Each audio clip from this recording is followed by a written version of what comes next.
antara solat dengan akhlak. Kita lihat, kita baca banyak hadis-hadis Rasul sallallahu alaihi wasallam tujukan khusus kepada akhlak. Yang lebih baik daripada kalian, yang lebih comel, lebih sempurna di sisi Allah ialah ahsanukum khuluqa, dari segi akhlak. Tetapi tajuk kita sekarang ni solat. Solat kita lihat adalah satu wasilah untuk mencapai akhlak. Andainya seseorang itu akhlaknya telah elok, Ustaz, adakah perlu dia solat lagi? So, Ustaz jelaskan lagi, Ustaz, biar dia telah jelas lagi bersuluh, Ustaz. Silakan, Ustaz, tafadhal.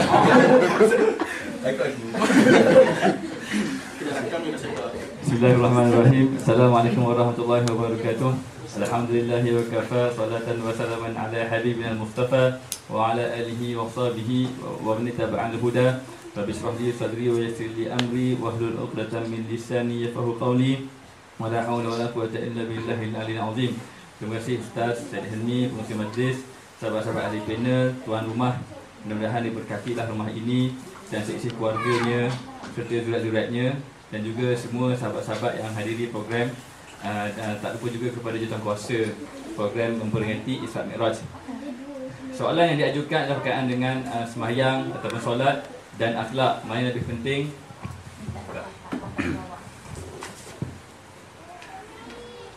Mana yang lebih penting, mana wasilah, mana wajah dan sebagainya. Ana cuba untuk membuat satu gambaran tentang bagaimana sebenarnya kehidupan seorang Muslim ini, ataupun seorang mukmin terhadap hamba-Nya. Asal penciptaan manusia adalah untuk ubudiah kepada Allah Subhanahu Wa Taala.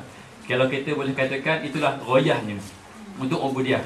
Untuk ubudiah ini takkan lengkap tanpa adanya makrifah. Tanpa adanya makrifah. Mana mungkin kita mengabdikan diri kepada satu zat yang agung itu tanpa kita mengenali zat itu, iaitulah Allah Subhanahu Wa Taala. Maka di sana datang tiga elemen penting untuk kita menyempurnakan maudhu' ataupun tajuk makrifatullah ini, iaitulah elemen akidah, elemen ibadah dan elemen akhlak. Jadi kalau kita nak tanya, kalau kita nak membandingkan mana satu yang lebih utama, sama ada solat ataupun akhlak. Solat terangkum dalam kategori ibadah, akhlak terangkum dalam kategori ihsan. Maka jawapannya semuanya itu adalah wasilah untuk mencapai royah. Royahnya apa dia? Royahnya adalah ubudiah kepada Allah Taala, dan ubudiah itu takkan sempurna tanpa adanya ma'rifatullah. Untuk ma'rifatullah ini kita perlu meraihkan ketiga-tiga aspek. Pertama, kita kena meraihkan aspek akidah. Yang kedua, kita kena meraihkan aspek ibadah. Yang kedua ibadah, yang ketiga aspek akhlak. Kalau kita katakan akidah itu bermula dengan akal, sebab dalam Al-Quran khitab untuk mengisbatkan akidah kepada Allah Taala sebenarnya khitab berkaitan dengan tadakkur, tafakkur, nazar, okey, tadabbur. Itu semua adalah ruang lingkupnya akal. Kalau kita nak katakan mulanya akidah itu adalah di akal, kena meresap jauh di hati, Ustaz. Okey, kena meresap jauh di hati. Okey, kemudian bila teresap di hati, hati itu yang akan menghakimi segala perbuatan yang keluar dan ataupun yang dipancarkan oleh amal perbuatan. Maka di sana lahirlah ibadah. Yang mana ibadah itu adalah untuk membuktikan, untuk mentahqiqkan, untuk mengisbatkan nilai akidah yang telah tersemat dalam hati. Bila bersepadu dua elemen ini, maka di sana tercermin akhlak. Akhlak itu adalah perkara yang kita lakukan tanpa perlu difikir-fikir dahulu, yang mana perkara tersebut, perbuatan tersebut telah sebati dalam hati dan dalam hati dan sanubari. Begitu. Jadi makrifatullah melalui ibadah adalah dengan melalui akidah dulu. Makrifatullah melalui akidah adalah dengan bertafakur, memikirkan tentang alam warna, okey, sentiasa bagaimana untuk kita mentakwilkan segala perkara yang ada di hadapan mata kita ataupun di sekeliling kita ini untuk mentakzimkan Allah Subhanahu Wa Taala. Maka di sana kita meraihkan unsur ataupun kita meraihkan unsur akal dalam jiwa kita ni. Ibadah pula menundukkan khudu' kepada Allah Taala dengan imtithal awamirihi, okey, dengan melaksanakan segala surahannya dan mendengarkan segala larangannya. Adapun ihsan itu pula bagaimana untuk kita merasai ruh kepada akidah, ruh kepada ibadah itu. Jadi benda ni mungkin agak sukar untuk kita bincangkan dalam 5 minit, Ustaz. Tapi tak boleh, tak mahu 50 minit. 5 minit je. Okey, jadi kuncinya begitu. Jadi bila mana adanya akidah, bila mana adanya ibadah dalam konteks ni solat, bila mana adanya akhlak, semua itu digabung jalinkan dengan bentuk yang begitu unik, maka di sana kita baru mengenali siapakah Allah. Maka di situlah tercerna makrifatullah. Bila dah ada makrifatullah itu, maka barulah ubudiyah itu mudah untuk khusyuknya. Barulah ubudiyah itu ada rohnya. Barulah ilmu itu tidak sekadar dinakalkan ilmu daripada seorang ke seorang, tapi yang kita pindahkan adalah gelombang tauhidnya, roh tauhidnya. Di sana akidah ada roh, ibadah ada roh, akhlak juga ada roh, ataupun tingkah laku juga ada roh. Roh bagi akidah adalah apabila kita merasai kebesaran Allah Ta'ala misalnya. Roh bagi ibadah apabila kita merasai khudu' kehambaan kita kepada Allah Ta'ala. Roh bagi tingkah laku akhlak adalah apabila kita merasakan bahawa tidak ada siapa pun yang menjadi iktibar dalam hidup kita melainkan Allah Subhanahu Wa Ta'ala. Segala perkara yang berlaku kepada kita, kita kaitkan semuanya dengan Allah Ta'ala. Semua perkara yang berlaku kepada kita, semuanya we are dealing with Allah sebenarnya. We are not dealing with human beings. Okey, begitu.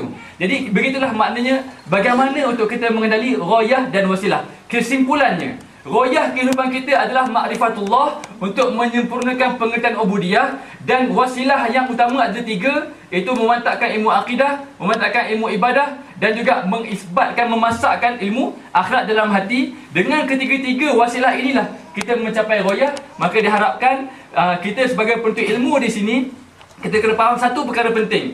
Al-aslu fi talabil ilmi ma'rifatullah. Bukannya untuk menambahkan maklumat, bukannya untuk menghabiskan beberapa banyak kitab, bukannya untuk menguji kecerdikan dan sebagainya, tetapi adalah untuk ma'rifatullah. Kalau ma'rifatullah itu perlu untuk kita gagal, gagallah kita dalam ma'rifatullah. Kalau ma'rifatullah itu perlu untuk kita berjaya, berjayalah kita dalam ma'rifatullah. Malanglah bagi seseorang itu, ataupun cukuplah kita mengisbatkan kejahilan bagi seseorang apabila ilmu yang dipelajarinya tidak dapat membuahkan nilai ma'rifatullah di dalam jiwa raganya. Wallahualam. Terima kasih Ustaz. Begitu mengejut Ustaz. Alhamdulillah. Tapi betul lah, Alhamdulillah, kita dah dapat dirungkaikan tadi. Ustaz katakan bahawa akhlak itu sendiri belum lagi sampainya sampai ialah makrifat. Baiklah, kita bertandang kepada panel yang kedua. Ya, Ustaz Yus ya.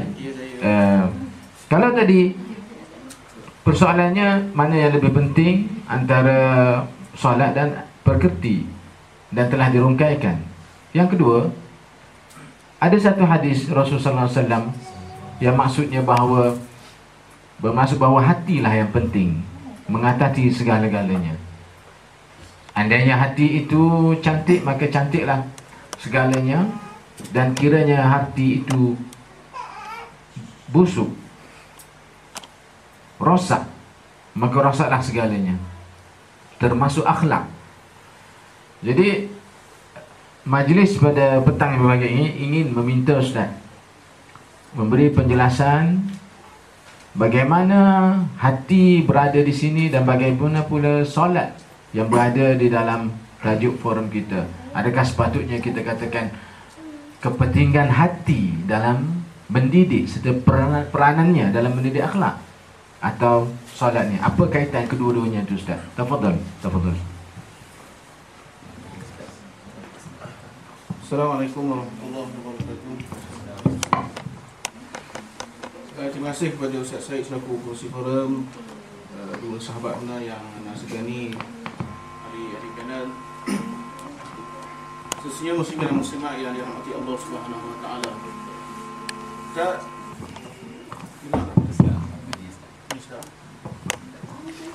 Tak dapat dinafikan solat yang bawah. Tak dapat dinafikan bahawa hati memang penting dan solat itu memang penting. Kalau kita tengok mafhum hadis yang dibaca oleh saudara pengurusi tadi adalah hadis yang berada dalam Bukhari, Muslim, Abu Daud dan Tirmizi. Hadis yang berbunyi, ala wa inna fil jasadi mudghah idza salahat salaha jasadu kulluh wa idza fasadat fasada jasadu kulluh ala wa hiya qalb. Itu yang dimaksudkan oleh tuan pengurusi tadi. Tapi tuan pengurusi, kalau kita nak bercakap mengenai adakah hati paling penting, adakah hati yang paling penting untuk untuk membaiki kepribadian seseorang? Adakah hati yang paling penting untuk membaiki syakhsiat seseorang? Ya, betul. Anda rasa semua kat sini muslimin dan muslimat tak dapat nafikan bahawa hati yang paling penting untuk membentuk syakhsiat dan peribadi seseorang. Tapi bila kita membicarakan tentang hati